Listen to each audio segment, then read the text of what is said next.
Bonjour, aujourd'hui on va s'attaquer à une énigme, une vraie de vraie, qui perturbe beaucoup de créateurs d'entreprises. Comment est-ce possible qu'un seul et même nom puisse appartenir légalement à plusieurs marques, parfois totalement différentes? Allez, on va voir que la réponse est non seulement simple, mais aussi assez fascinante. Alors on va droit au but, un nom, trois marques. Est-ce que c'est vraiment faisable? On a tous tendance à penser qu'une fois qu'un nom est pris, eh bien il est bloqué, terminé. Sauf que le droit des marques est beaucoup plus subtil que ça. Et la clé de tout ce mystère, elle tient en quelques mots. Le système des classes. C'est un système mondial qui a été pensé justement pour mettre de l'ordre dans l'immense univers des noms de marques et pour délimiter très précisément le terrain de jeu de chacune. Bon, rentrons un peu dans la technique. L'outil qui gère tout ça, ça s'appelle la classification de Nice. En gros, c'est un accord international qui a rangé absolument tous les produits et services qu'on peut imaginer dans des catégories bien précises. C'est un peu la grille de lecture universelle pour déposer une marque.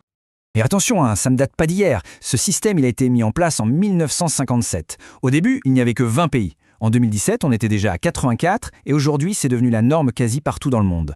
L'objectif, lui, n'a jamais changé, parler le même langage pour que tout le monde se comprenne. Alors il y en a combien de ces catégories dans ce grand catalogue mondial?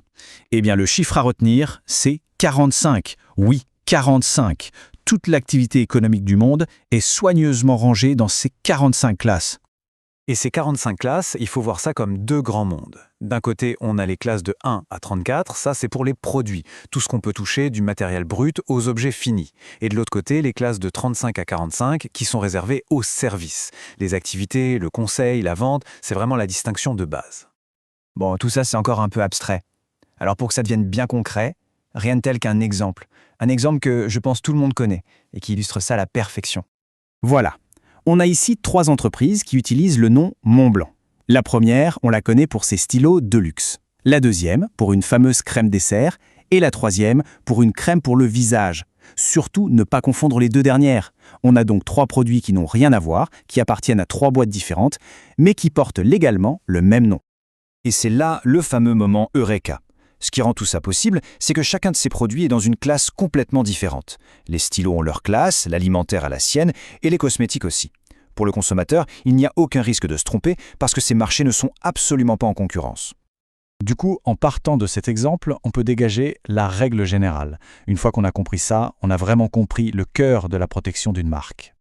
Le point absolument crucial à retenir, c'est celui-ci. La protection d'une marque ne s'applique jamais au nom tout seul, dans le vide. Non, elle s'applique au nom au sein de sa classe bien spécifique. Le nom Montblanc n'est pas protégé dans l'absolu. Il est protégé pour les instruments d'écriture, pour les desserts, etc.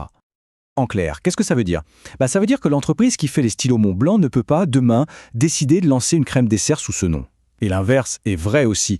Chaque marque est reine dans son royaume, c'est-à-dire sa classe. Et elle ne peut pas aller chasser sur les terres d'une autre.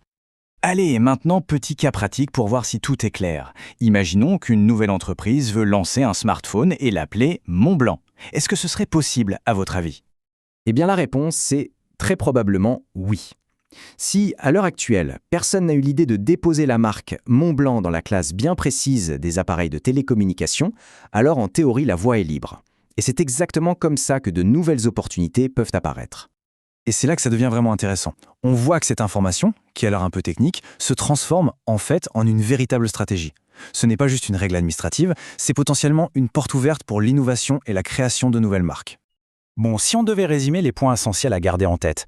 Premièrement, un nom de marque qui existe déjà, ce n'est pas forcément une impasse. Deuxièmement, la protection est toujours liée à une classe de produits ou de services très précise. Ce qui nous amène au troisième point, des classes qui n'ont rien à voir peuvent offrir des opportunités vraiment surprenantes. Et donc, la grande leçon de tout ça, c'est qu'avant de se lancer, l'étape numéro 1, c'est de toujours vérifier si le nom est dispo dans la bonne classe. Et pour finir, une petite question pour stimuler la créativité. Quel nom de marque ultra connu aujourd'hui pourrait, en théorie, être réutilisé pour un produit ou un service qui n'a absolument rien à voir dans une classe totalement inattendue? La réponse cache peut-être la prochaine grande idée. Qui sait?